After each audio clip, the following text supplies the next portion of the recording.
हाँ जी बच्चों, chapter 10 vector algebra, class 12। ध्यान से सुनना। पहला आपने 11th क्लास में जो साइंस वाले थे उन्होंने पढ़ा है कि difference between scalar and vectors, scalar quantity and vector quantity. Scalar quantity are those quantity which have only magnitude but no direction, only magnitude. Magnitude क्या होता है? Magnitude means value. ठीक है, जिसके पास सिर्फ मैग्नीट्यूड होता है लेकिन डायरेक्शन नहीं होता, ओनली मैग्नीट्यूड, उसे स्केलर कहते हैं। Which have both magnitude and direction are called vectors. Magnitude and direction are called vectors. जैसे मैंने कहा कि मैं 5 किलोमीटर गया, लेकिन मैंने ये नहीं बताया मैं कहाँ गया, तो ये स्केलर है। और अगर मैं बोलूं कि मैं 5 किलोमीटर 30 डिग्री वेस्ट में गया, तो मैंने वैल्यू और डायरेक्शन दोनों बता दी, तो ये वेक्टर है। जिसमें सिर्फ वैल्यू वैल्यू देते हैं वो स्केलर, जिसमें वैल्यू और डायरेक्शन दोनों देते हैं वो वेक्टर। बात समझ में आई? स्केलर और वेक्टर में फर्क।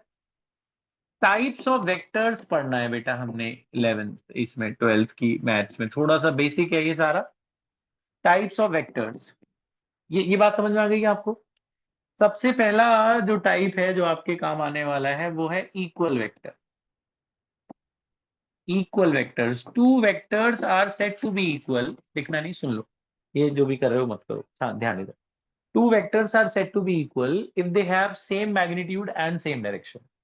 एक आदमी ए से बी गया 10 किलोमीटर नॉर्थ डायरेक्शन, दूसरा ए से सी गया साउथ में, वो भी 10 किलोमीटर गया। क्या ए बी और ए सी इक्वल है? नहीं है। ये नॉर्थ में गया है, ये साउथ में गया है, वैल्यू इक्वल होने से नहीं बात बनती। वेक्टर का क्या मतलब है? वैल्यू और डायरेक्शन दोनों इक्वल होनी चाहिए। ये नॉर्थ में गया तो इसे भी नॉर्थ ही जाना चाहिए था 10 kilometre. So if both value as well as direction are equal, then the vectors are said to be equal. Only value equal होने से vector equal नहीं होगा। ठीक है? So two vectors are said to be equal if they are equal in both magnitude as well as direction. Equal in both magnitude as well as direction.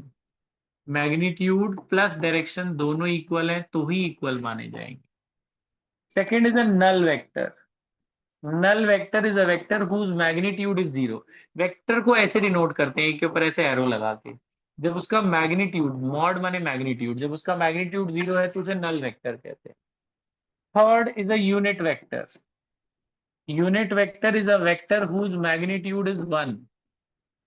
Unit vector is a vector whose magnitude is one. Unit vector बनाने, एक तो ये बात याद रख लेना, unit vector को ऐसे भी डिनोट करते हैं, एक के ऊपर कैप लगा के। यूनिट वेक्टर बनाने का ये फॉर्मूला होता है A vector by mod A. अभी सीखेंगे हम जो कॉमर्स वाले हैं उनके लिए, A vector by mod A. Fourth is a coplanar vector. Collinear vectors पहले पढ़ लेते हैं। कोलिनियर वेक्टर्स, वेक्टर में कोलिनियर और पैरेलल का सेम मतलब होता है। वेक्टर में कोलिनियर और पैरेलल का सेम मतलब होता है। कोलिनियर और पैरेलल का सेम मीनिंग है। जैसे एक वेक्टर ए है, वो अगर बी के साथ कोलिनियर है, तो A vector should be lambda times B. ये मैथ्स का मेथड है, where lambda is a constant. अब इसके बारे में हम बाद में बात करेंगे। अच्छा, वेक्टर में पैरेलल बोले या एक के ऊपर एक वेक्टर बोले तो वो दोनों एक ही, दोनों की कंडीशन सेम है। A should be lambda times B.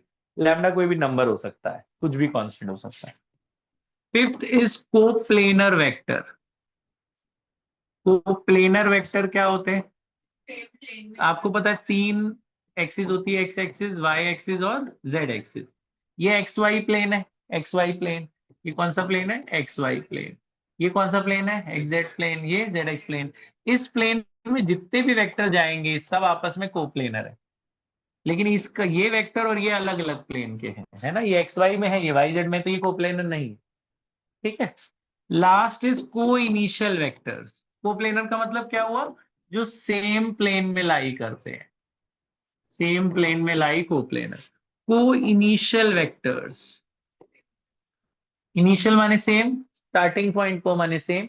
Initial is, coinitial is same starting point, two trains arising from a same station. A B और ए सी एक ही जगह से जा रहे हैं ना, तो ये को इनिशियल वेक्टर्स। वेक्टर के एग्जाम्पल याद रख लेना और स्केलर के एग्जाम्पल याद रख लेना। स्केलर का एग्जाम्पल हो गया distance, speed, work done, charge.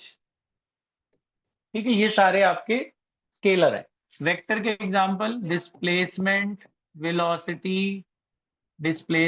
Velocity, force, acceleration, ये सारा आपका वेक्टर है। ठीक है, थोड़ी सी फिजिक्स है, हल्की सी। अच्छा, ये बात समझ में आ गई आपको? ये ठीक है।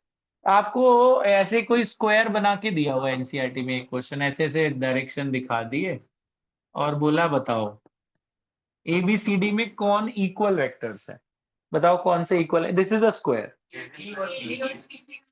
एडी और बीसी इक्वल है क्योंकि डायरेक्शन भी इक्वल है और साइड तो इक्वल होती है स्क्वायर में। ये दोनों इक्वल है क्या? नहीं, एक इधर जा रहा है, किधर जा रहा है, तो इक्वल नहीं है ये, है ना। को इनिशियल वेक्टर कौन से हैं? ए बी और एडी सेम इनिशियल है ना, दोनों का ए से स्टार्ट हो रहा है ना। नहीं, वो कोई इनिशियल नहीं है, ये इधर से खत्म है उधर से शुरू, तो only A B and AD are coinitial, दोनों का सेम स्टार्टिंग पॉइंट है ना। समझे? तो पहली एक्सरसाइज इतनी ही है। अभी आप पहली एक्सरसाइज 5 मिनट में खत्म कर लोगे, 5-7 मिनट में वो कर लो, फिर मैं दूसरी एक्सरसाइज बताता हूँ। इसको देख, इसको लिख लो, फिर आप फर्स्ट एक्सरसाइज जल्दी से खत्म कर लो, 5 मिनट लो, पॉज कर दे बेटा।